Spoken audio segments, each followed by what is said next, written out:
नमस्कार मित्रांनो, मी active education YouTube channel मध्ये स्वागत करत आहे. आपणासाठी एक महत्त्वपूर्ण ब्रेकिंग न्यूजचे स्पष्टीकरण करत आहेत. 20 लाख सरकारी व निम सरकारी कर्मचाऱ्यांसाठी 3 मोठ्या बातम्या. अद्ययावत अपडेट दिनांक 24 जुलै 2024. या संदर्भामध्ये अर्थसंकल्पीय अधिवेशनातून थेट 20 लाख कर्मचाऱ्यांसाठी ब्रेकिंग न्यूज कालच्या अधिवेशनातून प्राप्त झाल्या असून सरकारी कर्मचाऱ्यांसाठी 3 मोठे अपडेट दिनांक 24 जुलै 2024. या संदर्भात बातमीचे टायटल आहे मित्रांनो, सरकारी कर्मचाऱ्यांसाठी 3 मोठ्या आजच्या महत्त्वपूर्ण ब्रेकिंग न्यूज संदर्भात सविस्तर स्पष्टीकरण जाणून घ्या. करिता आपण व्हिडिओ स्पष्ट करत आहे, तर चला स्पष्टीकरण करूया. नमस्कार, आपले सर्वांचे मनपूर्वक हार्दिक स्वागत. 20 लाख कर्मचाऱ्यांसाठी ही ब्रेकिंग न्यूज. सरकारी कर्मचाऱ्यांसाठी आताच्या घडीचे सर्वात मोठे अपडेट पाहूया. आज आपण महत्त्वपूर्ण या 3 अपडेटचे स्पष्टीकरण. त्यापूर्वी जर आपण ऍक्टिव्ह एज्युकेशन युट्यूब चॅनलवर नवीन असाल तर सबस्क्राईब करायला विसरू नका.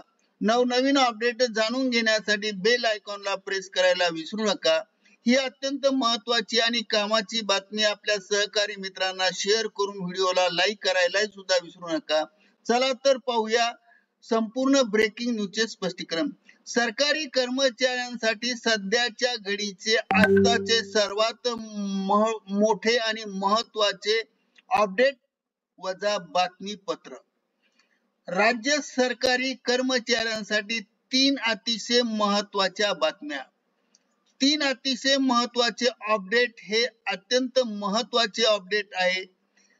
आज या व्हिडिओच्या माध्यमातून आपण या संदर्भात या माध्यमातून जाणून घेऊया हे संपूर्ण 3 महत्त्वपूर्ण अपडेट कशा पद्धतीचे आहे, कर्मचाऱ्यांना फायद्याचे आहे का नुकसान होणार आहे, त्या संदर्भामध्ये राज्य सरकारी कर्मचारी व केंद्रीय कर्मचाऱ्यांसाठी सध्या 8व्या वेतन आयोगाची प्रतीक्षा करत आहे.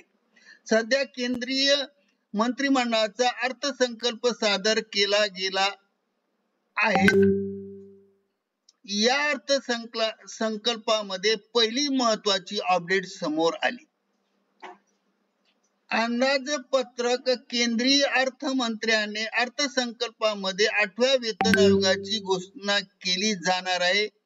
परंतु त्या संदर्भात अत्यंत एक महत्त्वाची बातमी समोर आली आहे आणि जी बातमी समोर आली आहे, ज्या बातमीचं उत्तर आहे त्या बातमीचं हे पत्र आहे. हे स्क्रीनवर आपल्याला दिसत आहे. मी स्क्रॉल थोडं थांबतोय तुमच्या वाचण्यासाठी. हे पत्र आहे.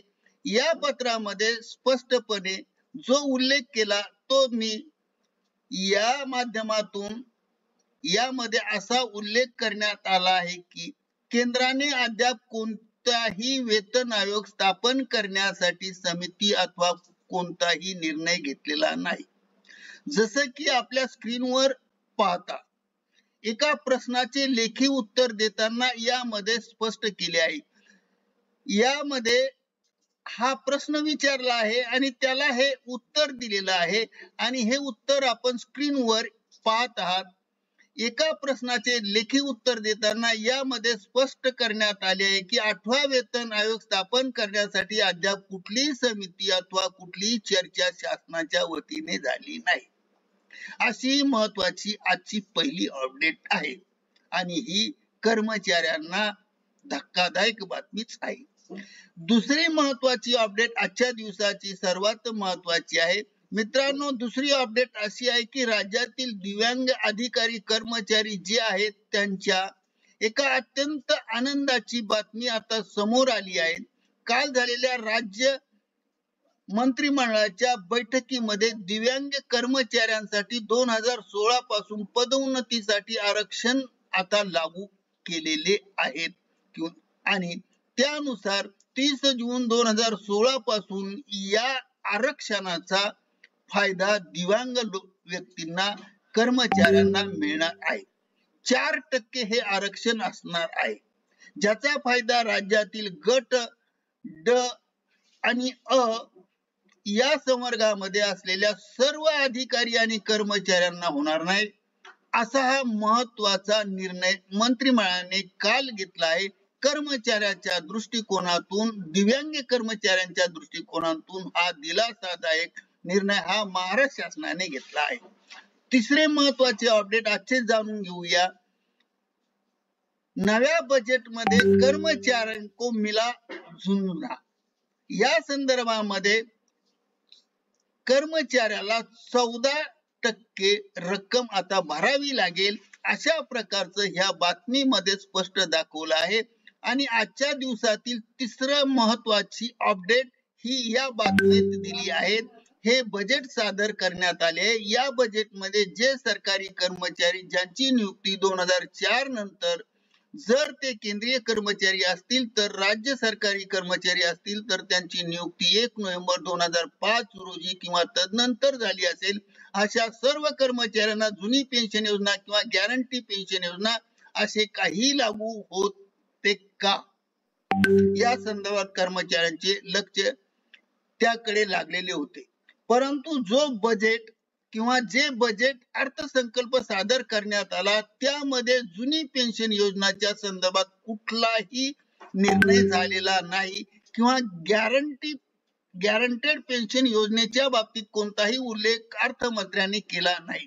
परंतु यामध्ये मिळत असलेला अत्यंत महत्वाचा दुसरा एक महत्वाचा मुद्दा, एम्प्लॉईज कॉन्ट्रीब्युशन मध्ये सरकारने आता या संदर्भात 4% वाढ केली होती. आता या अगोदर कर्मचाऱ्याला 10% भरावे लागत होते, आता 14% भरावे लागेल.